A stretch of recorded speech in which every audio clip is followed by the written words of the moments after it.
So ito yung ginagawa sa mga kasama ko mga idol, oh.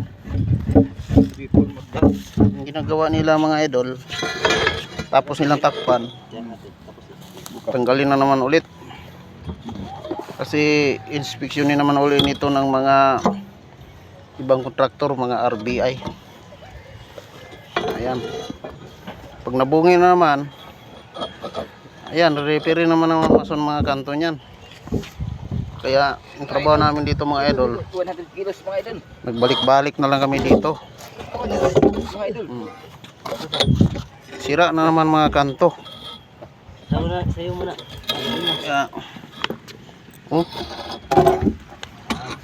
dalawa sila idol kasi mabigat yung pagbubuhat ng takip ng manhole na yan. Ayan, oh.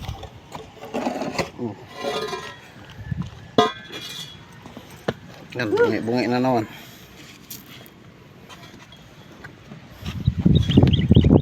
Next.